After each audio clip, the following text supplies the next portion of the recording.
ನಮಸ್ತೆ, ನಾನು ಅರುಣ್ ಯೋಗಿರಾಜ್, ಶಿಲ್ಪಿ, ಮೈಸೂರು. ಇದೇ 3, 4, 5 ಜುಲೈ ಶ್ರೀರಂಗಪಟ್ಟಣ ತಾಲೂಕು ರಾಂಪುರ ಗ್ರಾಮಕ್ಕೆ ವಿದ್ಯಾಯಗ್ರೀವ ದಿನವನ್ನ ಮಾಡಿಸುವಂತ ಅವಕಾಶ ಸಿಕ್ಕಿದೆ.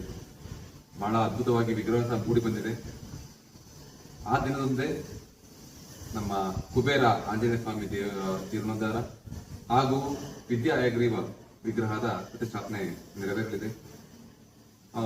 ಇನ್ನೊಂದು ವಿಶೇಷ ಏನಂದ್ರೆ, ಮೊದಲನೇ ಬಾರಿ ಒಂದು ಹಯಗ್ರೀವ ವಿಗ್ರಹ ಮಾಡುವಂತ ಅವಕಾಶವನ್ನ ಅಲ್ಲಿಯ ಕೃಷ್ಣ ಪ್ರಸಾದ್ ಅವರು ಬಹಳಷ್ಟು ಸಾಮಾಜಿಕ ಕಾರ್ಯಕ್ರಮಗಳನ್ನ ಮಾಡ್ತಾ ಇದ್ದಾರೆ.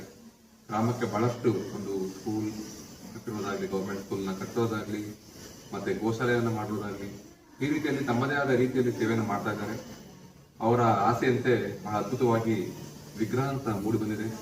ತಾವೆಲ್ಲರೂ ಹೆಚ್ಚಿನ ಸಂಖ್ಯೆಯಲ್ಲಿ ಬಂದು ಈ ಒಂದು ಕಾರ್ಯಕ್ರಮವನ್ನ ಯಶಸ್ವಿ ಮಾಡಿ ದೇವರ ಕೃಪೆಗೆ ಪಾತ್ರರಾಗಬೇಕು ಅಂತ